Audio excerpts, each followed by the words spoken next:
Hi dears, welcome back. അപ്പോൾ ഇന്നത്തെ വീഡിയോയിൽ ഒരു ട്രസ്റ്റലെസ് കേക്ക് അല്ലെങ്കിൽ 3 മിൽക്ക് കേക്ക് അതാണ് കാണിക്കുന്നത്.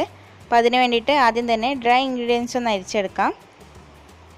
ഒരു അരിപ്പയിലേക്ക് 1 കപ്പ് മൈദ ഇട്ട് കൊടുക്കാം. അതേപോലെ 1 ടീസ്പൂൺ അളവിൽ ബേക്കിംഗ് പൗഡറും കൂടി ചേർത്തിട്ട് ഇതൊരു 2 തവണ അരിച്ചെടുക്കാം.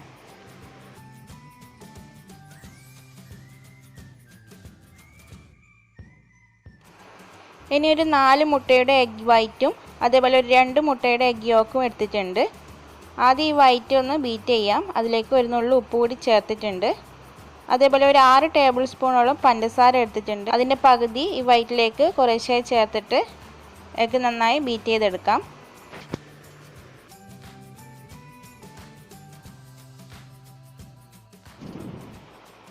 എഗ് വൈറ്റ് ഇവിടെ ബീറ്റ് ചെയ്തെടുത്തിട്ടുണ്ട്. ഇനി ഈ എഗ് യോക്കിലേക്ക് 1 ടീസ്പൂൺ അളവിൽ വാനില എസൻസ് ചേർത്ത് കൊടുക്കാം. അതേപോലെ ബാക്കിയുള്ള പഞ്ചസാരയും കുറേശ്ശായി ചേർത്തിട്ട് ഇതും കൂടി ഒന്ന് ബീറ്റ് ചെയ്തെടുക്കണം.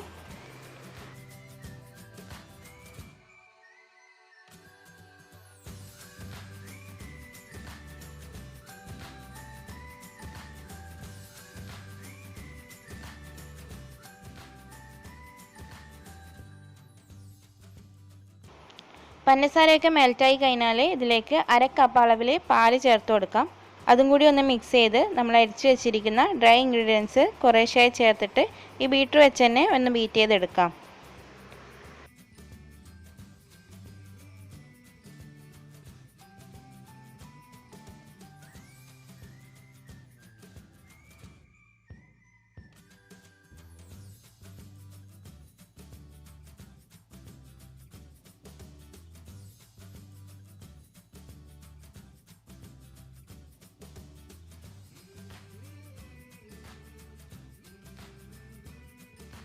അങ്ങനെ ഡ്രൈ ഇൻഗ്രീഡിയൻസ് മുഴുവനായിട്ട് ചേർത്ത് കൊടുത്തിട്ടുണ്ട്. ഇനി ഇതിലേക്ക് ബീറ്റ് ചെയ്ത് വെച്ചിരിക്കുന്ന എഗ് വൈറ്റിൽ നിന്നും അല്പം എടുത്തിട്ട് സ്പാച്ചില വെച്ചിട്ട് ഇതേപോലെ മെല്ലെ മെല്ലെ ഒന്ന് ഫോൾഡ് ചെയ്തെടുക്കാം. അതിനുശേഷം ഇത് മുഴുവനായിട്ട് എഗ് വൈറ്റിലേക്ക് ഒഴിച്ച് കൊടുത്ത് അതും കൂടി മെല്ലെ ഒന്ന് ഫോൾഡ് ചെയ്തെടുക്കാം.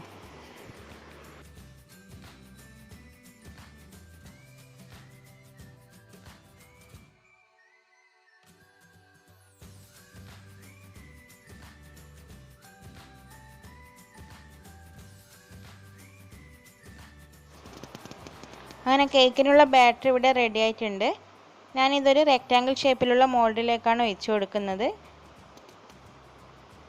ഇനി ഇത് ടാപ്പ് ചെയ്ത് ചൂടായ പാത്രത്തിലേക്ക് ഇറക്കി വെച്ചിട്ട് ഒരു 45-50 മിനിറ്റ് വരെ ബേക്ക് ചെയ്തെടുക്കാം. അപ്പോൾ ഓരോരുത്തരുടെയും ഗ്യാസിൻ്റെ ഫ്ലെയിമിനനുസരിച്ചിട്ട് ബേക്കിംഗ് ടൈമിൽ വ്യത്യാസം ഉണ്ടാവും. അപ്പോൾ കേക്ക് ഇവിടെ ഇപ്പോൾ ബേക്കായി വന്നിട്ടുണ്ട്. ഇനി ഇത് ചൂടാറാൻ വേണ്ടി മാറ്റി വെക്കാം. ഈ കേക്ക് വെറ്റ് ചെയ്യാൻ വേണ്ടിയിട്ട് ഒരു 1/2 കപ്പ് അളവിൽ പാലെടുത്തിട്ടുണ്ട്. അപ്പോൾ ഇതിന് പകരമായിട്ട് നിങ്ങളുടെ കയ്യിൽ എവാപ്പറേറ്റഡ് മിൽക്ക് ഉണ്ടെങ്കിൽ അത് എടുക്കുന്നതാവും കൂടുതൽ നല്ലത്. അതേപോലെ 1/2 കപ്പ് അളവിൽ ഫ്രഷ് ക്രീം എടുത്തിട്ടുണ്ട്. അതും കൂടി ഒഴിച്ചു കൊടുക്കാം.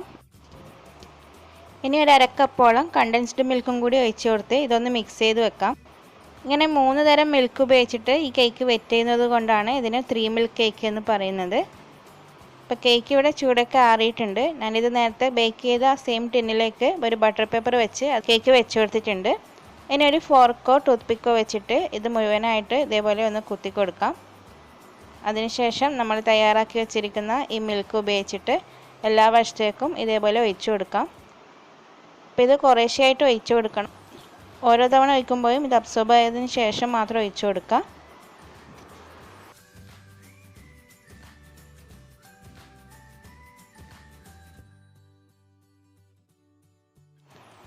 അങ്ങനെ ഇത് മുഴുവനായിട്ട് ഒഴിച്ച് കൊടുത്തിട്ടുണ്ട്. ഇനി ഇതൊരു ക്ലിംഗ് ടാപ്പ് വെച്ചിട്ട് കവർ ചെയ്ത് ഫ്രിഡ്ജിൽ ഒരു 2 മണിക്കൂറെങ്കിലും കുറഞ്ഞത് വെക്കണം. കൂടുതൽ ടൈം വെച്ച് കഴിഞ്ഞാൽ കൂടുതലും നല്ലതാണ്. അതിനുശേഷം ഇതിന് മുകളിലായിട്ട് ഒരു 1/3 കപ്പ് വിപ്പിംഗ് ക്രീം ബീറ്റ് ചെയ്തത് ഇതേപോലെ മുഴുവനായിട്ട് സ്പ്രെഡ് ചെയ്ത് കൊടുക്കാം.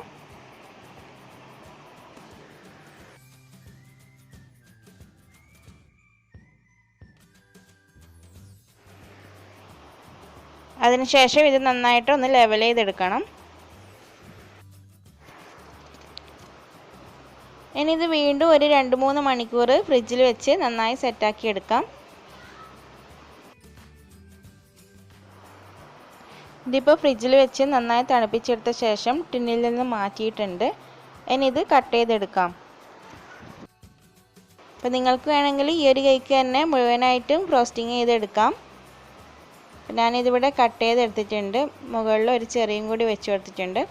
അപ്പോൾ ഈ ഒരു വീഡിയോ നിങ്ങൾക്ക് ഇഷ്ടമായിട്ടുണ്ടെങ്കിൽ എല്ലാവരും ലൈക്ക് ചെയ്യാനും ഷെയർ ചെയ്യാനും ചാനൽ ഇതുവരെ സബ്സ്ക്രൈബ് ചെയ്യാത്തവരുണ്ടെങ്കിൽ സബ്സ്ക്രൈബ് ചെയ്യാനും മറക്കരുത്. അപ്പോൾ മറ്റൊരു ദിവസം വീണ്ടും കാണാം. Thanks for watching.